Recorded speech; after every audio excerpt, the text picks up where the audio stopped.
Hello guys, welcome to share ఐడియాస్కి.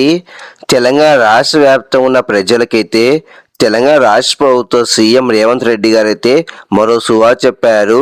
మనకైతే కాంగ్రెస్ అయితే election టైంలో హామీ అయితే ఇచ్చింది కాబట్టి తెలంగాణ కాంగ్రెస్ గెలిచే వెంటనే కొత్త పింఛన్ అయితే ఇస్తాం, అంటే పింఛన్ అయితే పెంచి. కాబట్టి ఇప్పుడు తెలంగాణ కాంగ్రెస్ అధికారం వచ్చి సంవత్సరాలు పూర్తవుతుంది కాబట్టి ఈ నేపథ్యంలో తెలంగాణ రాష్ట్ర ప్రభుత్వ సీఎం రేవంత్ రెడ్డి గారు అయితే పింఛన్ అయితే పెంచి కొత్త పింఛన్ అయితే ఇవ్వబోతున్నారు. ఇప్పటికే రాష్ట్ర వ్యాప్తంగా అధికారులు సర్వే కూడా పూర్తి చేశారు కాబట్టి ఈ నేపథ్యంలో కొత్త పింఛన్ అయితే ఇవ్వబోతున్నారు సీఎం రేవంత్ రెడ్డి గారు. కాబట్టి ఎప్పటి నుంచి ఇస్తారు, ఎవరికి ఇస్తారు అన్న దానిపై ఈ వీడియో క్లారిటీ చెప్తే చూడండి. ఫ్రెండ్స్, మీరుగా మంచిగా ఫస్ట్ టైం వస్తే ప్రతి ఒక్కరు లైక్ అండ్ షేర్ చేయండి, ప్రతి ఒక్కరు సబ్స్క్రైబ్ చేసి పక్క మిలహం చేసుకోండి. ఇంకా టాపిక్ తెలియపోతా. మొత్తానికి అయితే తెలంగాణ రాష్ట్ర వ్యాప్తంగా ఉన్న ప్రజలకైతే గత ప్రభుత్వంలో ఆసరా పింఛన్ పథకంలో భాగంగా పింఛన్ అయితే పంపిణీ చేసింది గత ప్రభుత్వం. అని ఇప్పుడున్న ప్రభుత్వం కాంగ్రెస్ అయితే ఎలక్షన్ టైంలో హామీ అయితే ఇచ్చింది.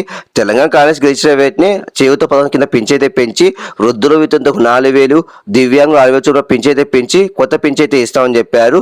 ఇప్పటికే తెలంగాణ కాంగ్రెస్ అధికారం వచ్చి సంవత్సరాలు పూర్తవుతుంది కాబట్టి ఇంకా కొత్త పింఛన్ అయితే ఇవ్వలేదు, పింఛన్ అయితే పెంచి ఇవ్వలేదు అనేసి వృద్ధులు, వితంతులు, దివ్యాంగులు, ప్రతిపక్ష నాయకులు విమర్శ చేస్తున్నారు. కాబట్టి ఈ నేపథ్యంలో తెలంగాణ రాష్ట్ర ప్రభుత్వ సీఎం రేవంత్ రెడ్డి గారు అయితే ఇప్పుడైతే సంవత్సరాలు పూర్తవుతుంది కాబట్టి పింఛన్ అయితే పెంచి కొత్త పింఛన్ అయితే ఇవ్వబోతున్నారు. వృద్ధులు వితంతుకు 4,000, దివ్యాంగులు 6,000 చొప్పున. కాబట్టి ఇప్పటికే రాష్ట్ర వ్యాప్తంగా అధికారులు అయితే ఇంటింటి సర్వే చేసి ఆ నివేదిక మొత్తం సీఎంకి అయితే సమర్పించారు. సీఎం రేవంత్ రెడ్డి గారు అయితే ఆ నివేదిక మొత్తం పరిశీలించి మొత్తానికి అయితే కొత్త పింఛన్ అయితే ఇవ్వబోతున్నారు. డిసెంబర్ నెల సంవత్సరం పింఛన్ అయితే ఇంకా ఇవ్వలేదు కాబట్టి ఈ నేపథ్యంలో రేపటి నుంచి మనకైతే డిసెంబర్ నెల సంవత్సరం పింఛన్ అయితే పెంచి కొత్త పింఛన్ అయితే ఇవ్వబోతున్నారు.